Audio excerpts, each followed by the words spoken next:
Le fantôme de sa mère est revenu pour la sauver de sa cruelle belle-mère. Dans ce village, on dit souvent: les morts ne parlent pas, mais ils voient tout. Et cette nuit-là, quelqu'un qui ne devait plus jamais revenir est revenu. Aminata avait perdu sa mère très jeune. Une femme douce, respectée, aimée de tous. Avant de mourir, sa mère lui avait murmuré: même sous la terre je veillerai sur toi. À l'époque, Aminata n'avait pas compris. Mais elle allait comprendre trop tard. Quelques mois après l'enterrement, son père ramena une nouvelle femme à la maison. Au début, elle souriait. Mais dès que le père quittait la cour, le sourire disparaissait. Aminata devenait la servante, la souffre-douleur, l'oubliée. Ta mère est morte, et toi tu ne vaux rien. Chaque jour, ces mots la détruisaient. Un soir, la belle-mère la frappa violemment. Puis elle la chassa dehors sous la pluie. Aminata, tremblante, s'effondra près de la tombe de sa mère.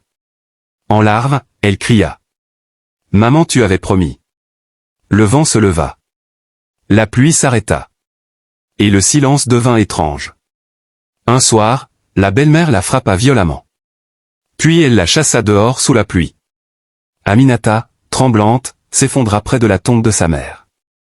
En larmes, elle cria: maman, tu avais promis. Le vent se leva. La pluie s'arrêta. Et le silence devint étrange. Cette nuit-là, la belle-mère se réveilla en sueur. Une silhouette se tenait devant elle. Femme vêtue de blanc. Visage familier. La voix résonna: pourquoi fais-tu souffrir mon enfant? La belle-mère cria. Mais personne ne l'entendait. Depuis cette nuit, les objets tombaient seuls. Les portes claquaient. Des pleurs résonnaient dans la maison. Le village commença à murmurer. Les ancêtres sont en colère. La belle-mère tomba malade. Aucun guérisseur ne pouvait l'aider. Dans ses délires, elle criait: elle me regarde, elle me juge. Finalement, elle avoua tout devant le village. Les coups. La cruauté. La haine. Aminata fut recueillie par une tante aimante. Une dernière nuit, Aminata rêva de sa mère. Elle souriait. Tu n'es plus seule. Depuis ce jour, plus jamais personne ne l'a maltraitée.